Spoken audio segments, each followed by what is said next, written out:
results in the Nissan Kluklui 400, where just seconds separated the top placings.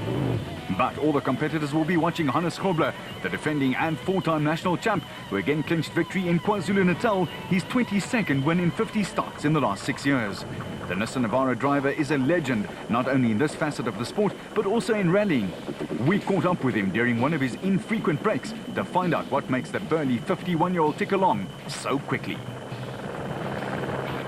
Well, I was always interested in motorsport, and when I was at school I watched the old Total Rally, and I was also an enduro bike fanatic, so from small I've built my own little bikes and just ride them on the farm. And but I was a big rugby player, you know, and I wanted to play for the national team one day, you know, and I think it's like any young guy, I wanted to make it a success and to become a Springbok. And because of my love for the bikes, I fell off the bike one day and I tore all my ligaments in my knee. And the technology wasn't probably there at that days, what they've had today. And I've never had an operation, and my rugby career was basically over. So I decided to make my hobby, that was motorsport, or my second love. I decided to try and get my national colours with that. And that's how I basically started in motorsport.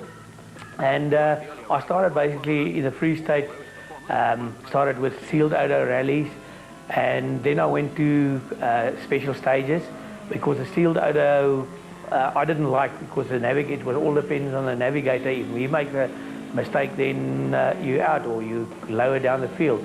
And I thought, yeah, with special stage events, you know, a lot more depend on what I am doing behind the steering wheel and the car.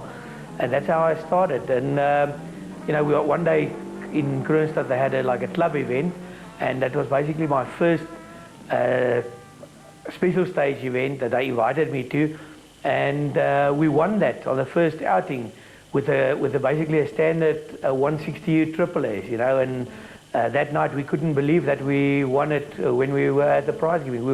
We thought, yeah, that we were disqualified when they got to third and second place overall, and as I said, I couldn't believe that we won it. And from there on, I just entered in the first national. That was the Molly Slip Rally in those days, and we came 11th overall. Me and Art Kriel from Welkom, we came 11th overall on the rally. We wasn't too happy. There was 40 finishers out of 60 or 70 entries, and we thought, yeah, we'll give Sarel a go right in the beginning with this car, you know. I know there was never a chance that I could get close to it, you know. And Menno Havela convinced me that I must just go on, and there's a big future for me. And we started to build our own rally cars from there on. I took my car that we basically used as a vehicle to go to work and back, build a roll cage in it. My daughters was hanging on the roll cage Sundays when we went to church. And on weekends I took the seat out, put spare wheel in, toolbox in. We didn't have any service crew, and we went to the rallies, and that year I won the South African Amateur Championship with it. In a long and very impressive career such as his, Hannes had trouble picking a highlight. After all, it has been 30 years at the top of his sport, but he eventually picked the granddaddy of them all, and a double title in 1 year. I think one of my highlights was probably the Dakar, to do the Dakar. But in '86 it was to win the South African Championship, you know. And winning the South African Rally Championship and the off-road in 1 year was just unbelievable, you know. It's getting your national colours for that was just unbelievable, you know. I was also lucky to get my national colours again in 98, 99, my Protea colours. You know, they issued them to me after winning the production championship again, you know. So I've basically got my Springbok colours and also my Protea colours, you know, and be part of it. But what would his preference be? We for once backed Hannes into a corner and asked him to make a choice. Which one of the three disciplines? By choice. The guys always ask me if I've got a top rally car, a top off-road car and a top race car, which one will I choose? If I've got a choice of only taking one, I'll go back to rallies, because rallies is just something different. You're driving like 12 tens on gravel roads. You have to be very sharp all the time. And that adrenaline, you can't tell anybody what it's like on a rally stage to drive 12 tens all the time. On off-roads, something different. That's basically really my second choice. Is that you must know your vehicles. You must know the capability of the vehicle. You must know your capability, and you must get that vehicle to the end. After rally stages, you service after every 20 kilometers. You can repair the car if you do damage. With the off-road going for 500 kilos, with the Dakar going 4,000 kilos for the day, looking after your vehicle is very important. Track racing, I love. Anything with wheels that rolls, I love to drive. It's something different. When you do 3, 4, 5 laps, the track. And yeah, it's nice. If I can do all 3 of them, I'll do all 3 of them.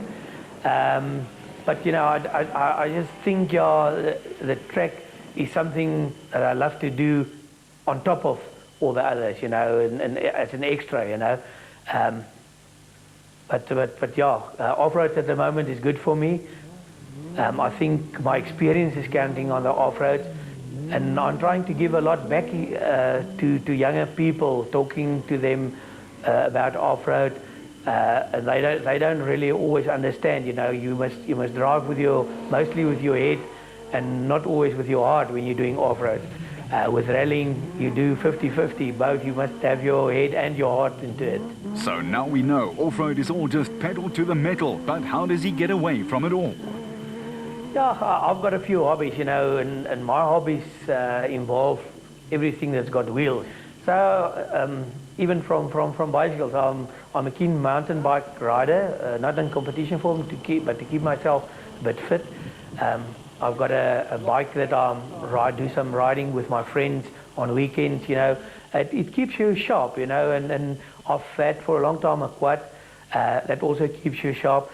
And also what I'm doing at the moment is I'm trying to get off, convince Nissan to give me one of the old Class T trucks, that one of the first ones that we've ever built here for the Dakar, that was lying there in the corner, and I've convinced them to give it to me, and we've rebuilt it. And I'm doing like client days. A lot of people during my years in motorsport always ask you, how's it feeling to be in there? And when they're talking at events to you, and after events, they said they wish they'll ever get a chance to have a ride in one of those vehicles, And I've just decided to give a bit back into motorsport. And I got this hard body, and I rebuilt it. And I'm doing client days these days. The only problem is it's expensive, and I haven't got sponsorships for it. So the guys are basically paying me to go there. I must also make a bit of money with it. And I go out, and I took people out on a 3-kilometer drive like Yerotech down in the Cape. I talk about motorsport, tell them how I started with motorsport, tell them what it's like on the Dakar. You won't believe it how many kids the parents are bringing to have a ride with me, and it's just unbelievable. We had just a thing that I went down to Cape Town, to Vredendal, and we went to about 3 or 4 schools that I took the headmaster in the car just for a drive down the tar road and back again, with all the kids out there on the rugby field looking at the car, telling them what it's all about. They sitting in the car, I put them behind the wheel, and they just sitting there for photographs, whatever, and that's what I try to do these days as well, to bring it over to the kids. Because with the kids there, you don't sell the car tomorrow or the day after that, but in 10 years' time, you convince them to buy the right car. Vehicle and asset finance from